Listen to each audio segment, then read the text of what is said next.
Hello, I'm Nick Wout, solo timpanist of the Royal Concertgebouw Orchestra, and I'm going to talk about Beethoven 9, the excerpt. This excerpt is asked in all auditions all over the world, and of course the first question we have to ask ourselves is why? What is so important, so maybe so difficult in this little passage?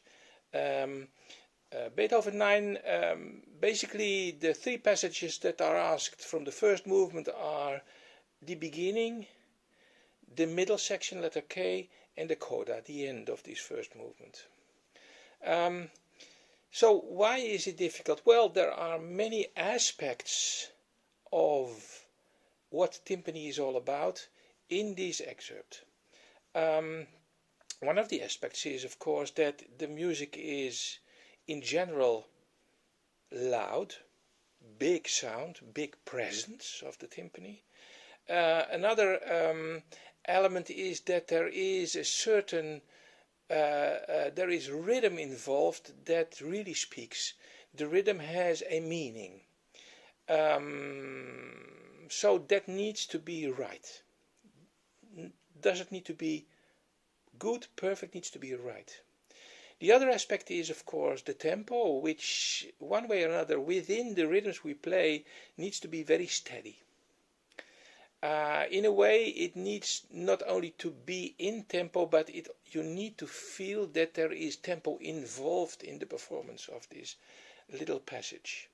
So what I'm going to do now is I'm going to tune my drums and play it for you and just discuss all these elements that a regular student needs to think about, needs to be aware of. Yes, I'm coming back in a little moment, one moment.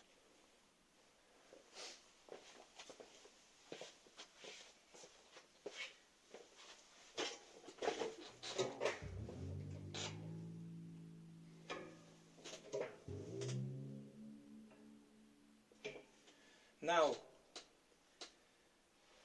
the tuning of these notes are easy and difficult. I've heard many disastrous tunings of this excerpt. One thing which is very important is that you need to tune the tonica, which is the D, first. In an audition, try to do the tuning as fast and concentrated as possible. So you've seen me do it fast and soft. Let's check. We need to have a D. First we need to sing it. Bam, yeah. We need to find a D which is not too bright in the overtones, so really with a lot of fundamental in it. And now we're going to tune the A to the D, because the A is the dominant. The dominant wants to go to the D. So the danger is not too low, the dominant.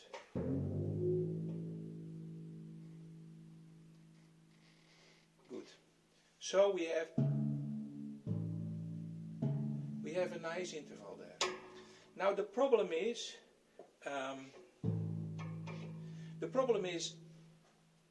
immediate tuning problem is that when you start to play, the heads get a lot of pressure over themselves, thrown out, and this might disturb the intonation.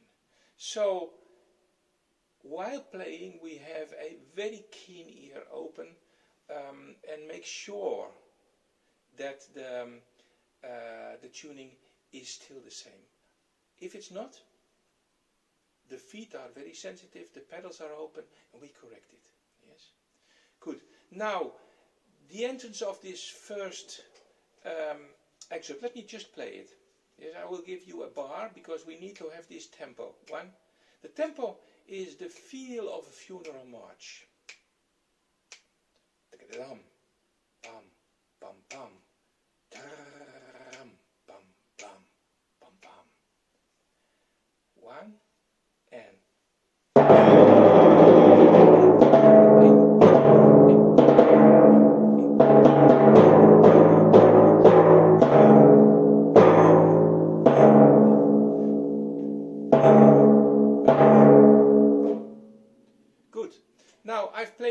once I've listened to my intonation, and the strange thing is, and the difficult thing is, and reality is that I will get a different intonation when I start to play and when the drums sound too bass.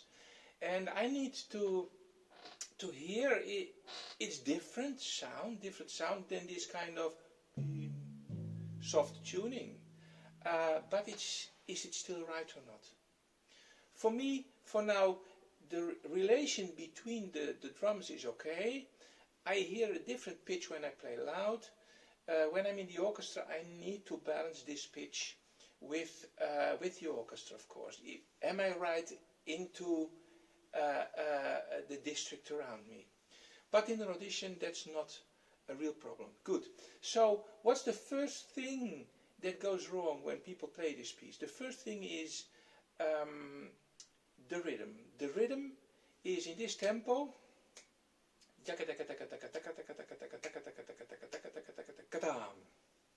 And that's the first rhythm that goes wrong. Most people play it a bit broader. Some timpanists play it wrong. But it needs to be exact. The next rhythm is the same. So the first rhythm is 1 and ba-bam and ba-bam, ba-bam, ta-ta-dam. Now that's the next place where students play wrong. Because what they normally play is like this. 1 and 2 and ba-bam and ba-bam, ba-bam, ta-ta-dam. Even many orchestra players play it like this. They play the 30 seconds takadam twice as fast. The rhythm is like this: 1 and takadam and takadam. So that needs to be right. You see, that's the first moment where it goes wrong in the rhythm. Then we see a bar. We see this bar.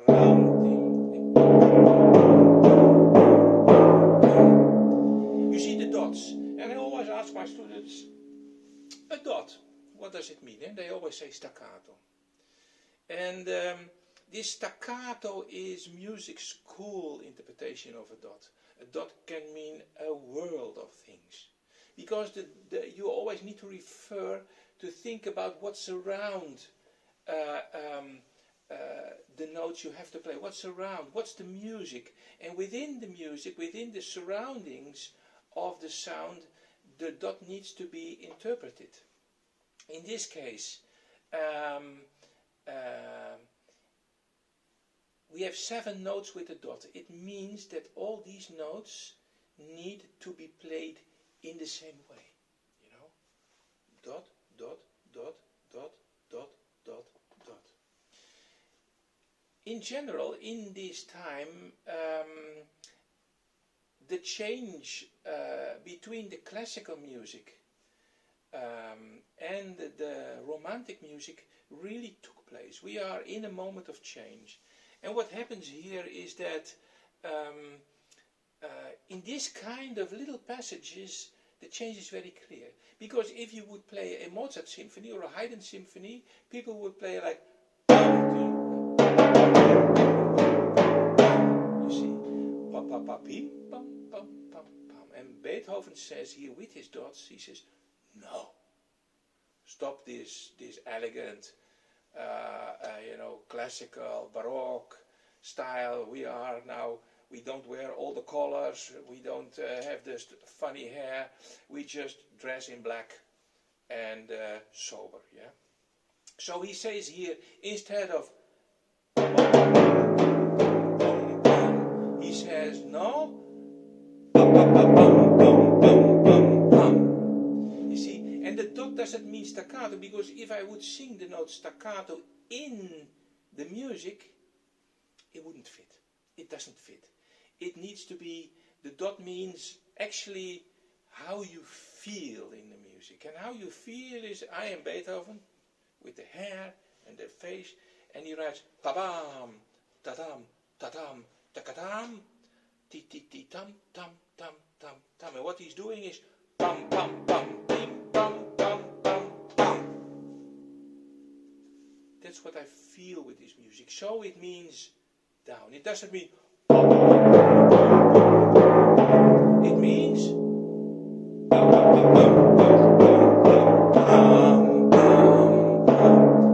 and then we have these notes which are written, they are shortish notes, 8 notes, but they are written like forte, forte, forte, or in other publications, sforzato, sforzato, sforzato. Now a sforzato in Beethoven is a fast note. What I mean with a fast note is that it's not played with a slow movement, but it's played with a fast movement. And what you get, if you do that, you get this natural accent type of note. So, how can I describe a fast note? If I would play quarter notes in this tempo, just with the movement that's needed for this quarter note, I would play.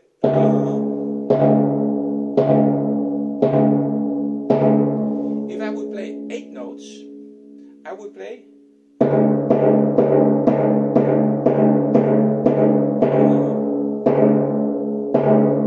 And 8 notes. The 8 notes are twice as fast as the quarter note, you understand. Now he writes an 8 note there. He doesn't write a quarter note. It means you need to play with the speed of an 8 note. So we play, you remember, but with the 8 note, and then he writes the sforzato, so it means 8 note speed, but even a little bit faster, you know. At the same time, these notes mean vertical playing. Before we have these dots, we play.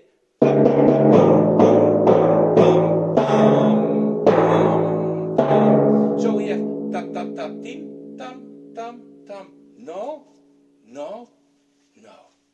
You understand? So that's the meaning of the notes. Yes. Good.